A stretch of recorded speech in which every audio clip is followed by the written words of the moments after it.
हर्षवर्धन सापडला होता ना? सापडला होता सर, पण ऐन वेळी पळाला साला. नाही तर तुम्हाला सांगतो खेळ खलास झाला असता त्याचा. काय झालं? कुणाचा खेळ खलास झाला? काही नाही, कालच्या क्रिकेट मॅच विषयी बोलत होतो आम्ही. म्हटलं धोनीची विकेट जर काल गेली असती तर आपला खेळ खलास झाला असता, मी सांगत होतो सरांना. अरे वा, तुम्ही दोघी बिझनेस व्यतिरिक्त ही इतर गोष्टींवर गप्पा मारता तर? म्हणजे कधी कधी मारतो गप्पा. राईट टू इन्फॉर्मेशन खाली मी तुमची चौकशी करू शकतो, तुमच्यावर केस करू शकतो. तुम्ही मला धमकी देताय? नाही, मी काय करू शकतो याची जाणीव करून देतोय तुम्हाला. आणि ती तुम्हाला झाली असेल तर 2 दिवसात तुम्ही मला रिझल्ट द्याल. मोठा प्रॉब्लेम झालाय सर. काय? तुमच्या अकाउंट मधून खूप मोठी रक्कम विड्रॉ करण्यात आली आहे. काय? कोणी केली? प्रियंका मॅडमने. व्हॉट? यस सर, बरीच मोठी रक्कम आहे. तुम्ही त्यांना पॉवर ऑफ अटर्नी दिल्यामुळे त्यांनी एवढी मोठी रक्कम गबन केली सर. आज पुन्हा एकदा माझ्यावर मोठं संकट आलंय. आजपर्यंत तू मला प्रत्येक संकटातून तारून नेलंस.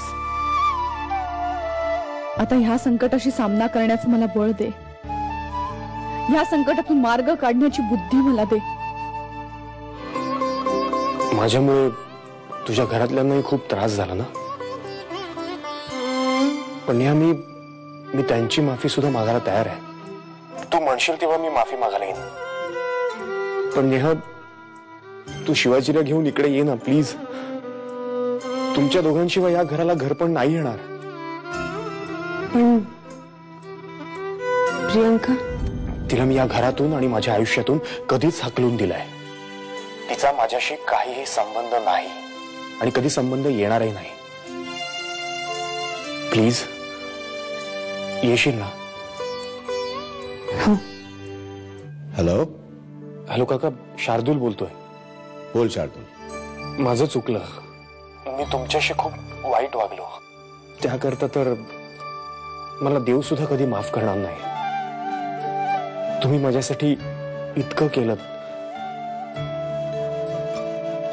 मी कधी समजूनच घेऊ शकलो नाही तुम्हाला.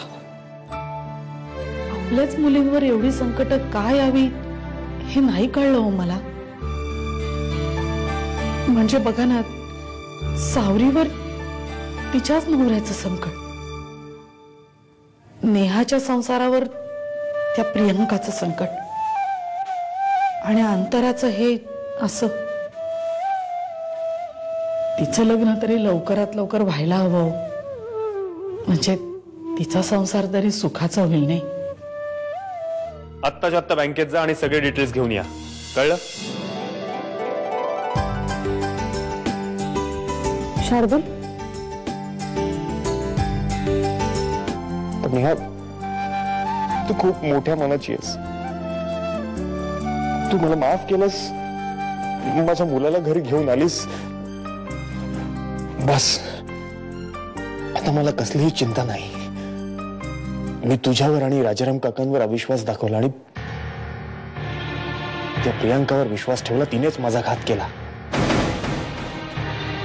नेहा, ती प्रियांका बँकेच्या अकाउंट मधून लाखो रुपये काढून पळून गेली आहे. काय?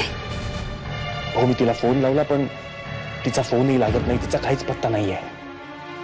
हा मॅडम, एक आनंदाची बातमी आहे. काय? इन्कम टॅक्स वाल्यांनी आपले बँकेचे सगळे अकाउंट्स रिलीज केलेत.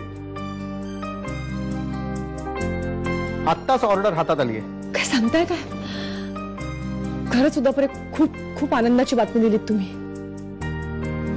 इन्कम टॅक्स वाल्यांनी आपल्या बँकेची सगळी अकाउंट्स मोकळी केली.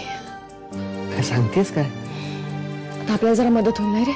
म्हणजे आता तू काही काळजी करू नकोस, सगळं व्यवस्थित होईल. देव आपल्या पाठीशी. म्हणजे प्रेसवाल्यांशी काय बोलणार आहेस तू?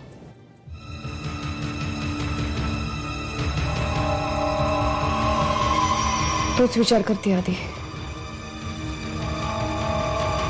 प्रेसवाले आपल्याला कुठलाही प्रश्न विचारू शकतात.